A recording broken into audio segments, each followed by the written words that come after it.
G'day, welcome down to Empire of Enthusiasts. This is episode 2. We're very excited. We're talking all TV news today. We're going to talk Breaking Bad. We're going to talk Doctor Who casting. It's going to get great. It's going to get great. It's going to be better than it is now, I'll tell you. There's going to be more people. It'll be really great.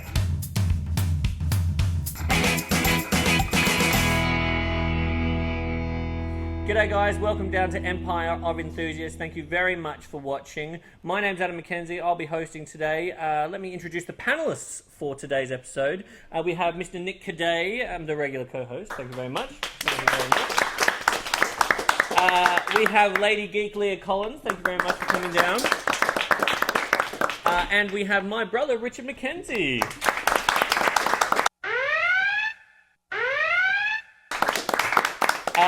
This week we're talking TV news, all the big TV news, and we're going to get to the big casting of Doctor Who, but what we thought we'd do first is talk about Breaking Bad. It has started up its new season, or the second half of its latest season.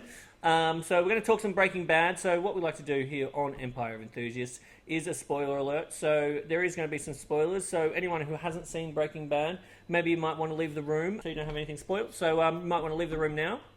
Well, now that those guys are gone, yeah. we can get down to business. Get down to talking about Breaking Bad. Yeah. So you're all up to date and you know what's going on? Completely. Yep. Are you enthused about the final couple of episodes coming up? Yes. I'm always enthused about Breaking Bad. I think it's a fantastic show. So I'm gagging for every episode, you know? Yeah. I'm actually quite worried about it.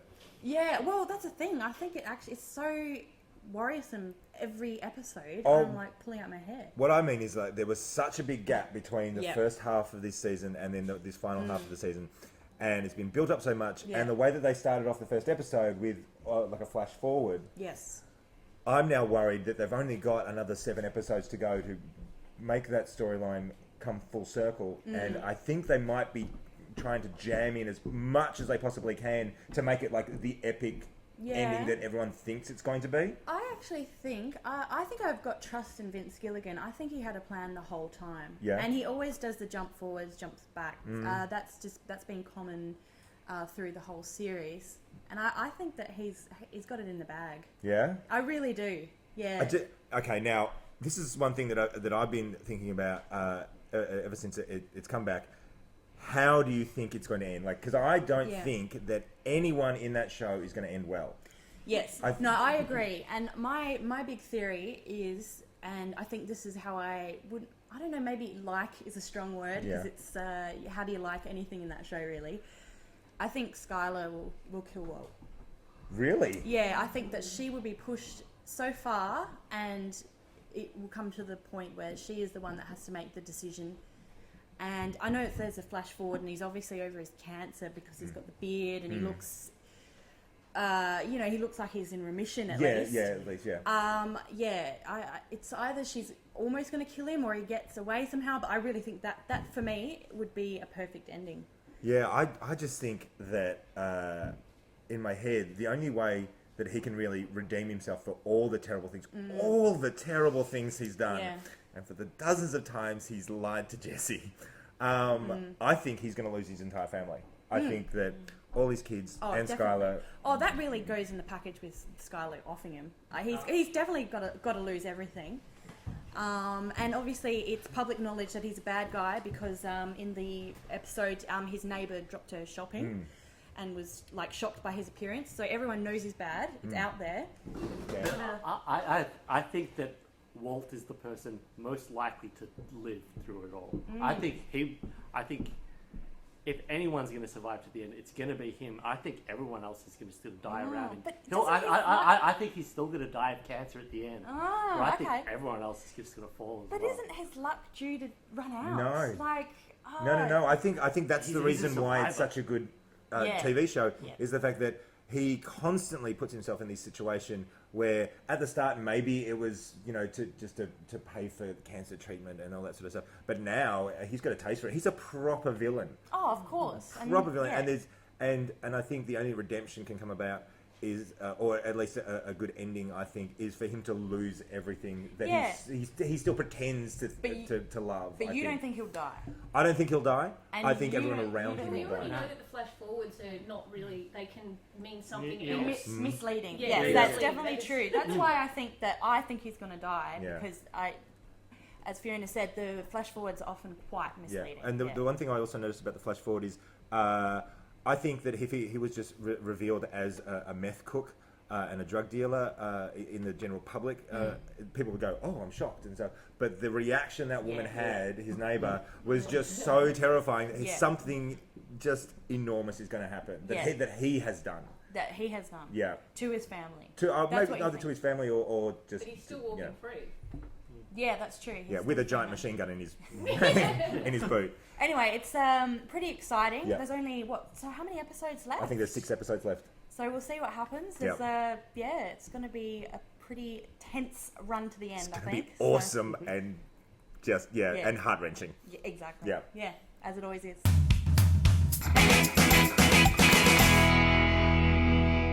Okay, well, that's Breaking Bad. I think we can move on to the next topic of conversation is... Something I can participate in. Oh, absolutely. Yes.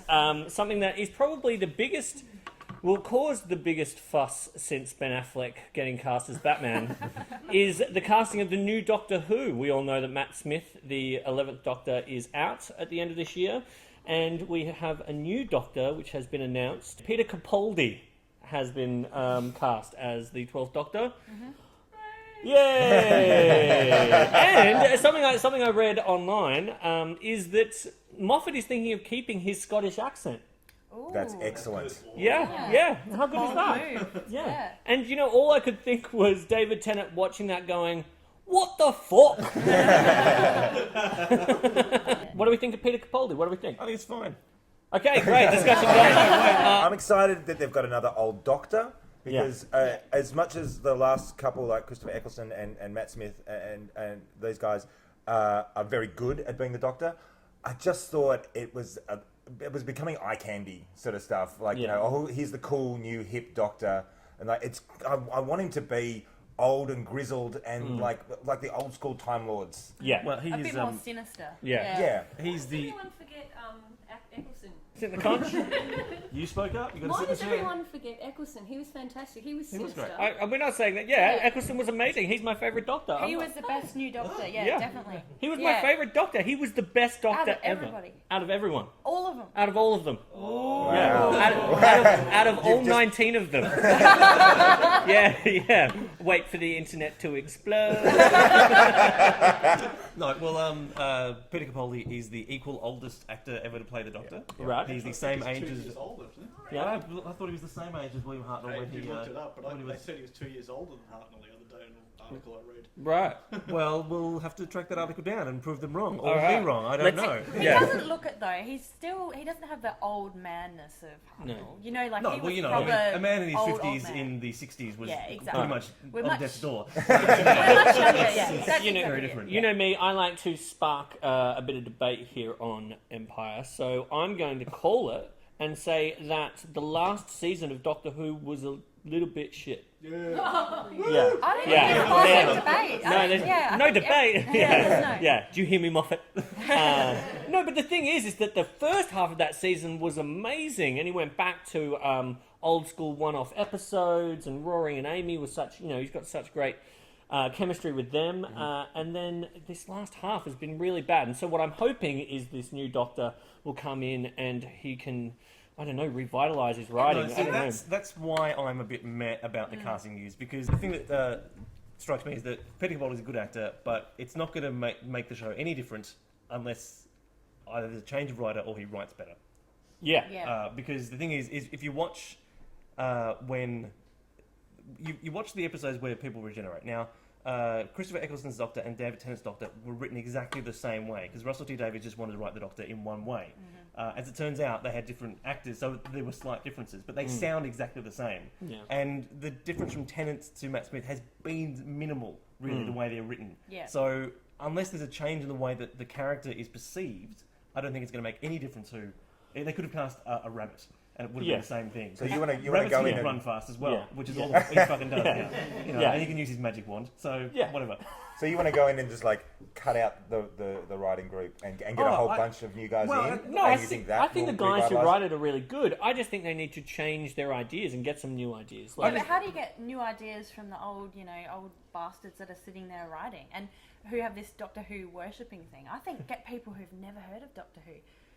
That would be amazing. Because It has- because yeah. it's enough of the fundamental storylines as it is. Yeah, they have. Yeah. Because maybe when you get fans of a show, they already know too much. They're too deep in. It's like it's in their veins, and they have to pull out all this stuff that they think they're being clever about, and it's just Maybe go and get a whole annoying. bunch of other science fiction writers to come in, like when they got Neil Gaiman to come in and stuff. Yeah. That being said, Neil Gaiman's first episode, very good. Neil Gaiman's second episode was the most 1987 episode of Doctor Who I've ever seen. Hang on, can I Yeah, step come in? on. Step into the corner. Out of the corner of my eye, I can see you going. I'm gonna get. Sorry, what is your Waiting for my name? moment. What is your name? My name's Britt. Hi, Brit. Hello. Say hello to the internet. There you go. So what would you like to say? Okay, before we start just bashing Moffat's Who, I just don't think it's really fair to blame all of the problems everyone has with Doctor Who at the moment on Stephen Moffat, by himself. It's not just him. He works with a team, but also Russell T Davies had a lot of really shit episodes when he was absolutely. showrunner as well. Yeah, he but, did. look, and And so that's why. And look, I'm not saying that. I'm not saying that Moffat is bad. Moffat is my favourite writer of all time. Press gang. Yeah, I got you.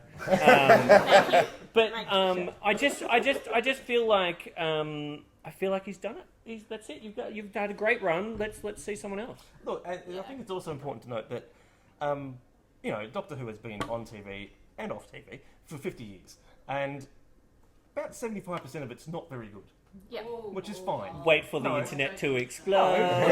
I still love a lot of it, but it's not by any reasonable standard particularly good. And so the fact that we're now watching Doctor Who and it's not particularly very good is really carrying on a tradition. Fair enough. Yeah. But they're breaking all of the rules and everything, and this whole lovey-dovey thing between the assistant and the doctor is just... Oh, I hate that. hopefully that's going to go with the new casting. Yeah, Well, that's you never what know. that's what It's excites look, me. yeah. Zucker, and he can tell him to Yeah. fuck you by, Look, I'd be happy for Moffat to stay if the character was a little bit different and if he went in a new direction. No, I think it's going to be exactly the Thank you, same Brett. pattern Thank as you, it has been the past two Doctors. The first season will be excellent, and then it will just dribble away to crap. And that's what happened with Tennant, and that's what happened with Matt Smith, and that's what will And happen this with is the why next Christopher Doctor. Eccleston was the best Doctor, because he got out after one season. Yeah, actually, we probably got out the thing. Come on, Christian. In you Tom go. Pertwee is the best Doctor. And why? Venusian Kung Fu. It was fantastic. He was an action man. Yeah. And the velvet and the ruffs. And Well, he was a man of action. Doctor Who has been too passive for too long. I don't think he's involved enough. He's sort of like blazing, I care a bit, wooloo, and away. I want him to be a villain. I'd love to see some episodes where he Yeah. comes in, and I'd like people to be terrified of him. Yeah. He destroys worlds. Yeah. He does terrible things. It would be good to That's see what I them wanna do see. something interesting with the character. And that's Nick's brother, and I love how he goes, get out of here. Yeah. And I think I'm we not all saying they agree. can't either. I feel like they've got the talent to do it. They've just they've got... Yeah, I think that's a bit of consensus. We all want a more sinister, dark Doctor. Definitely. Yeah. That's, Yeah. I think we'll all agree And on no that one. love story. I don't want to see a love story between Yeah. him and his companion again. Just leave it alone. Yeah. Yeah. Let him get to being the Doctor and having cool companions hang out with him, and save the universe Yeah. in a good or morally ambiguous way. Fine and stuff, but just stop having half the episode them looking into each other's eyes. I think on that note, that's a very good note to finish on. Thank you very much. I would very much like to thank our audience for being here today. Thank you very much. I would very much like to thank you guys for watching. It is always great to have you guys participate, and that's what we want. Go to our Facebook page, follow us on Twitter. I'll put up all the information down there. We'd like the feedback. This is all about having a nerd debrief. This is all about the discussion, so feel free to put your points on there, whether you like the casting or you didn't. The last thing to do is to thank our panellists. Could you please thank Richard Mackenzie? Thank you very much for coming along. We have a Lady Geek, Leah Collins. Thank you very much. Lady Geek, Lady Nerd. What do you like? Whatever. Lady, it's just Yeah. the same. And of course, as always, my co-host Nick Caday. Thank you very much. Thank you very much. I'm all right, yeah, great. See you next week. Great. You don't get to know my name because I fucked it up.